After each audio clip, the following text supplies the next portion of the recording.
नमस्कार, आपलं स्वागत आहे। राज्य सरकारने 100 दिवसाचा कार्य सुधारणा आराखडा तयार केला होता। त्यामध्ये उल्हासनगर महानगरपालिकेचा प्रथम क्रमांक आला होता।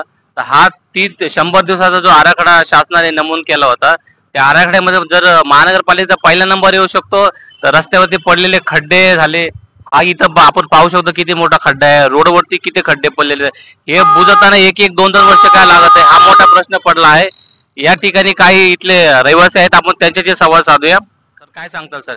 मी असं बोलतोय, नमस्कार, माझं नाव दिलीप खंडू सोनवणे, मी राहणारा इथं राशन ऑफिसला 5 नंबर पोलीस लाईनीच्या समोर राहणारा मी रहिवासी इथला।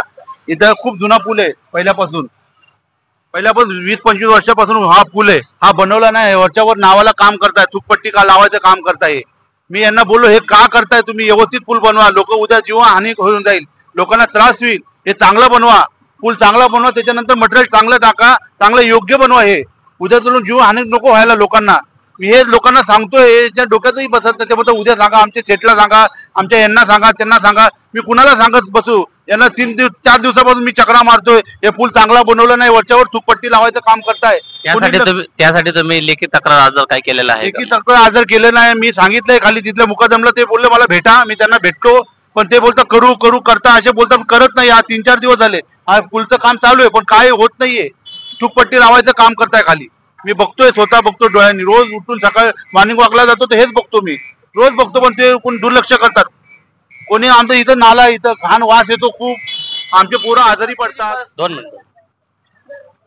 ह्या रस्त्याची परिस्थिती एवढी बिकट आहे की मला काही पोरं पडले, बाया पडल्या रस्त्याने, पाय घसरून लोक पडतात, आणि एवढी रस्त्याची रहदारी की 2 साईडचा एकच रस्ता झालाय। एम्ब्युलन्स आली ना तर 15-20 मिनिटं तिला थांबावं लागते, तेव्हा रोड पास होतो। आणि कोणी असं डिवायडिंग मध्ये कधी फसलं, कोणी ह्या खड्ड्यात पडतं, कोणी त्या खड्ड्यात पडतं, एवढा रस्ता खराब आहे। परिस्थिती लई गंभीर झालेली या रस्त्याची, आणि कोणी लवकर लक्ष द्यायचं काम नाही करत। काम असं एकदम मुंगीसारखं काम हळू चाललंय। काही लोक अशी परिस्थिती झालेली आहे ना की तिकडनं येणार माणूस घाबरतो, या रस्त्याला जाऊ का नको जाऊ, एवढी परिस्थिती खराब आहे।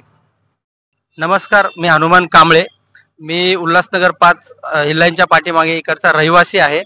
आणि माझं एवढंच म्हणणं आहे की हा 5 रुपयाचा पार्लेजीचा बिस्किटचा पुडा आहे, याला कोण बनवतं, याच्यामध्ये काय वापरलं आहे, हे कधी बनवलं आहे, हे कधीपर्यंत व्हॅलिड आहे, याच्यावर सगळी त्याची डिटेल आहे। पण हा महानगरपालिकेचा रस्ता जो आहे, तो करोडो रुपयाचं टेंडर ज्याचं भरलं जातं, त्या रस्त्याचं आराखडा जनतेला फ्लॅश करून दाखवायचं असतं, हे कायद्याने अनिवार्य आहे, पण ते करत नाहीत। आणि ते न केल्यामुळे हे एकदम ह्या ठिकाणी अत्यंत निकृष्ट दर्जाचं काम होत आहे। ही रेती बघा, याच्यामध्ये सिमेंट नाही, काहीच नाहीये, आणि हा रस्ता खचून इथे अपघात होण्याची शक्यता आहे। आणि याला जबाबदार कोण, आणि हे सगळे खड्डे आहेत, याला जबाबदार कोण? माझा महानगरपालिकेच्या आयुक्ताला एक विनंती आहे, ती विनंती अशी आहे की ह्या सगळ्या कामामध्ये त्यांनी लक्ष घालून हे काम व्यवस्थित करून घ्यावं, जेणेकरून इतर राहणाऱ्या आणि येणाऱ्या जाणाऱ्या नागरिकांना त्रास होणार नाही, त्यांचा अपघात होऊन मृत्यू होणार नाही, किंवा त्यांना कुठल्याही प्रकारचा रोगराई होणार नाही, अशा पद्धतीची काळजी घेऊन त्यांनी व्यवस्थित हे काम करावं, अशी अपेक्षा इकडल्या उल्हासनगरच्या समस्त नागरिकांची आहे। आणि माझी त्यांना विनंती आहे की त्यांनी हे काम व्यवस्थितपणे करून घ्यावं। धन्यवाद।